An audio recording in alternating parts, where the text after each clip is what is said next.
Hi, I'm Janess, and this is my beautiful baby Alessi. She's our number 4. We have 4 kids, 2 boys and 2 girls. I'm going to tell you about how we got our kids to stop co-sleeping and sleep in their own rooms. Now, that was a very hard thing, but it's been about 3 months and our kids have been sleeping in their own beds every night.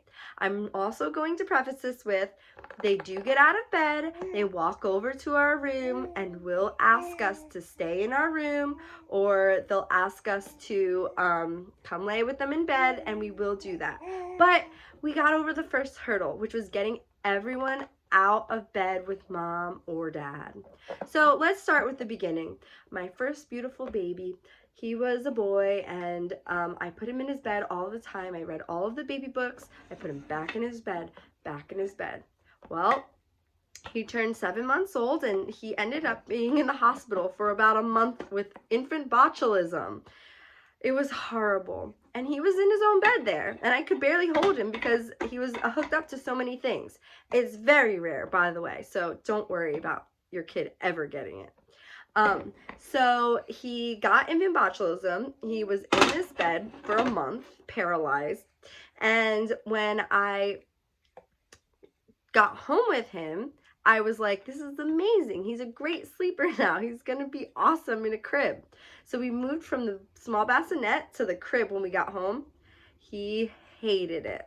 And since I was a guilty mom who just had her baby almost die, I was like, oh no, this baby is staying as close to me as possible. He's getting whatever he wants. And that, my friends, is how we began co-sleeping. So he slept next to me and my husband safely. We did safe things, nothing else in the bed. We're not heavy sleepers.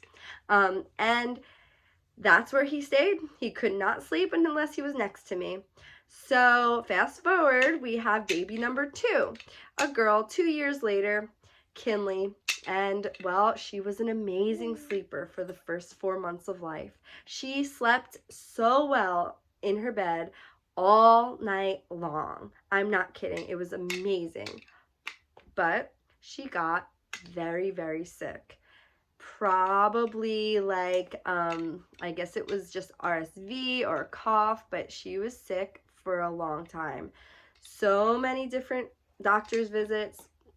And so what happened was I would nurse her all the time to get her back to health and to make sure that she was drinking. And she got attached to me. We did the side lying nurse where you lie down and feed, so I don't fall asleep. And she ended up co-sleeping also. So at this point, my husband's like, we don't fit in this bed together. So I would go in one room in a queen size bed with the 2 kids, me in the middle, kid number 1 on this side, kid number 2 on this side, and we had a guardrail. And the bed was against the wall. So then, a couple years later, I had another baby.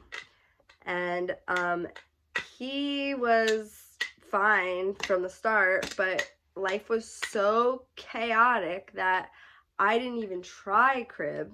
I didn't even try the bassinet. Anytime I put him in a bassinet, a 2-year-old or a 4-year-old would climb in it. It was just chaos. So I didn't even try to put him in a bed. So that means I had 3 kids in the bed with me. And no one wanted to sleep with daddy. So after a year of that, it got really hard. So at this point, my kids were 1, 3, and 5. And that is why we only decided to have 3 kids. But we got our gift, and she's the best sleeper. Yes.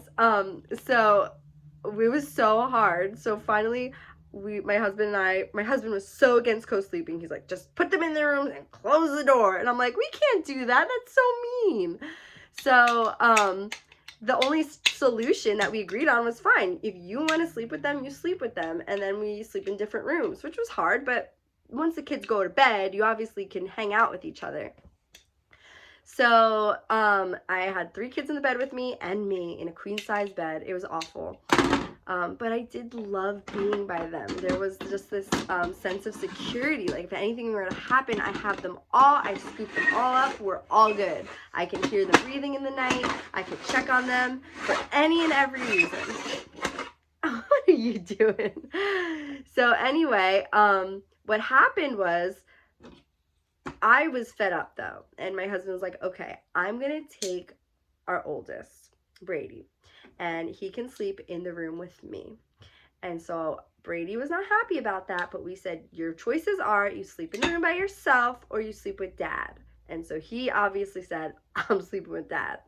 So now I'm down to 2 kids. Matt has 1, and we're co-sleeping. Co-sleeping. So I really wanted a 4th, and my husband was like, no, we're not having a 4th at all because we can't even get the kids in their own beds. So I said, fine, we don't have to have a 4th. So then fast forward, the kids now are 2, 4, and 6, and they're all still co-sleeping. The 2 and 4-year-olds sleep with me. The 6-year-old sleeps with my husband every single night.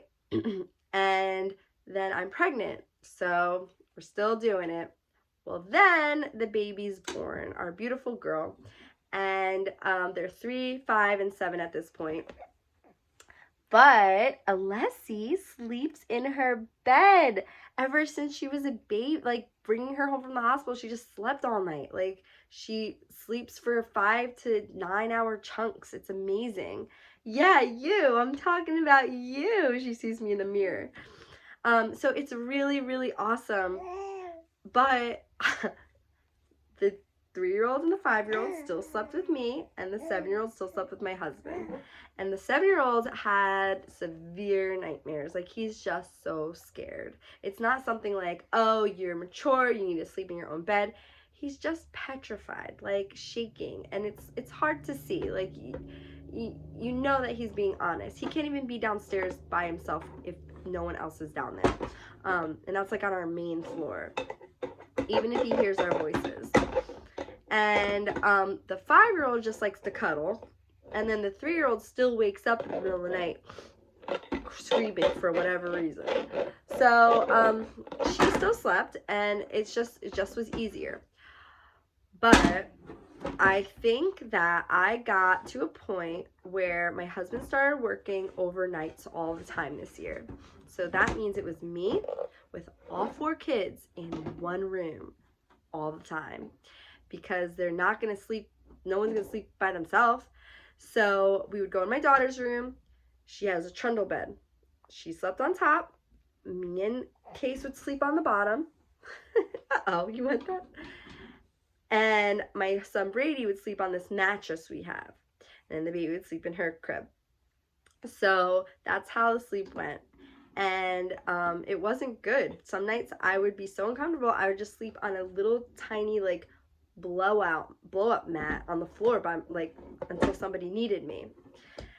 Because if I'm not next to them, they wake up and cry and they need me.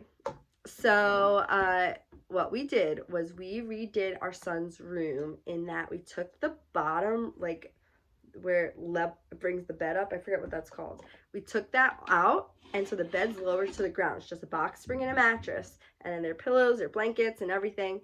And it's a queen size bed, so they don't we have a little bed, but in case they want to sleep together. So we put the boys in there, and we said, now you are sleeping in here. And it was amazing. They just did it. They just started doing it. And I don't know if the bed being up high scared them or what, but we said, you have to sleep in here. Now, I will stay in there until they fall asleep, but I won't cuddle with them. I just sit on the edge of the bed. And there was some crying. There really was. But my 7-year-old now sleeps in the bed all night, every single night. And the other thing that we did was we took away the curtains and the blinds, and so a lot of light comes into the room. Before, we had it pitch black, and I know that's best, but my son was waking up in the middle of the night, and now he's not. And now my 3-year-old will wake up in the middle of the night and find someone, but it's nothing compared to what it used to be. So I think what happened was we were just very strict, and we were set. We're like, no. And I think that's the biggest thing with making decisions when you're parenting, is just like, there's no room for changing your mind. And then for my daughter, she's in the bed, and then the baby's in the crib. And so she does get scared, and she'll come into the room, and she can talk my husband into letting her sleep in the bed with us. Where I don't care anyway, but he feels so bad for her. He's like, oh, it's okay, it's okay. So she'll come in the bed in the middle of the night. So that's where we're at. But we got everyone in their own beds for at least half the night, and I'm so happy. And the only thing that we changed, honestly, was just rearranging the room around and making it seem like a new room. And so everyone's in there, and we're happy, and it's a start. So anyway, that was a little bit long of a story, but you can do it. If you are having your kids sleep with you guys, co-sleep, know that there is an end to it, and you just have to be really strict about it for 3 days, and then they say, okay, I'll sleep in my own bed. And we do have the rule, like, if you come, you can quietly find us. If you're screaming, no one's gonna go get you. You can come and you can quietly find us, and then yeah, and then we'll help solve your problem. Whether it's bathroom, drink of water, or cuddles, we'll help. So that's our sleep situation. Yes. And when she goes through growth spurts, she definitely wakes up in the middle of the night. Don't you? All right, like and subscribe to our page. Bye.